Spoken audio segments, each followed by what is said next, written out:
सुमन नाम की एक लड़की थी जो एक छोटे से गांव में रहती थी।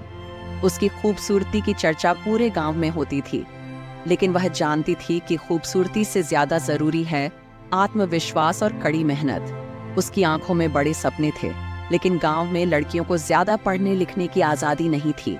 उसके माता पिता मानते थे कि लड़की का असली घर उसका ससुराल होता है और जितनी जल्दी उसकी शादी हो जाए उतना अच्छा। लेकिन सुमन का सपना शादी से बड़ा था। वह जानती थी कि उसके अंदर कुछ अलग करने की काबिलियत है। उसके दिल में कुछ करने की ललक थी जिससे वह अपनी पहचान खुद बना सके। एक दिन उसने अपने माता पिता के सामने अपनी बात रखी। पिताजी, मैं पढ़ना चाहती हूँ, कुछ बनना चाहती हूँ। उसके पिता हंसते हुए बोले, लड़कियों का काम घर संभालना होता है, पढ़ाई का नहीं। पर सुमन ने हार नहीं मानी। उसने खुद को साबित करने का फैसला किया। गांव में एक छोटी सी लाइब्रेरी थी जहां वह हर रोज जाती और वहां के सारे किताबें पढ़ डालती। वहां उसे एक किताब मिली जिसमें लिखा था, जिसके पास खुद पर भरोसा होता है वह किसी भी मुश्किल को पार कर सकता है। सुमन ने यह वाक्य अपने दिल में बसा लिया। उसने सोचा, मुझे खुद पर भरोसा है, मैं यह कर सकती हूँ। शहर जाने के लिए उसके पास न पैसा था न साधन, फिर भी उसने ठान लिया कि वह शहर जाकर पढ़ेगी। उसने अपने कुछ गहने चुपके से बेच दिए और शहर का टिकट खरीदा। जब वह पहली बार गांव से बाहर निकली तो उसके मन में डर था, पर सपनों की चमक उससे कहीं ज्यादा थी। शहर पहुंचकर उसे एहसास हुआ कि यहाँ की दुनिया एकदम अलग है।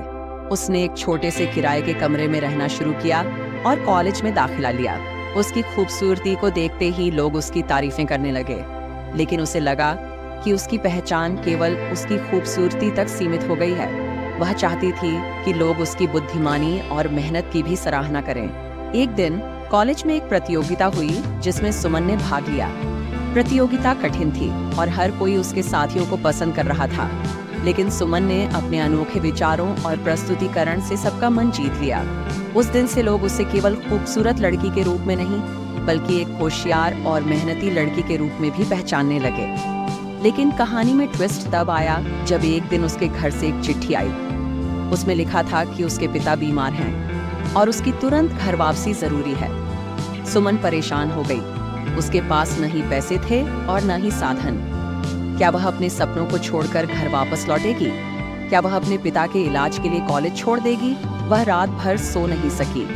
अंततः उसने फैसला किया कि वह पढ़ाई नहीं छोड़ेगी, क्योंकि उसके पिता का इलाज तभी मुमकिन होगा जब वह खुद खड़ी हो सकेगी। उसने एक छोटी सी नौकरी करना शुरू किया और अपने पिता को पैसे भेजना शुरू कर दिया। कई महीनों की मेहनत के बाद सुमन ने अपनी पढ़ाई पूरी की और एक बड़ी कंपनी में उसे नौकरी का ऑफर मिला। उसने अपनी मेहनत से अपने सपनों को सच कर दिखाया। उसके पिता भी ठीक हो गए और अपनी बेटी की सफलता पर गर्व महसूस करने लगे। आज सुमन एक सफल उद्यमी है। उसकी कहानी हमें सिखाती है कि किसी भी मुश्किल का सामना कैसे किया जाए और आत्मविश्वास से सपनों को कैसे साकार किया जाए।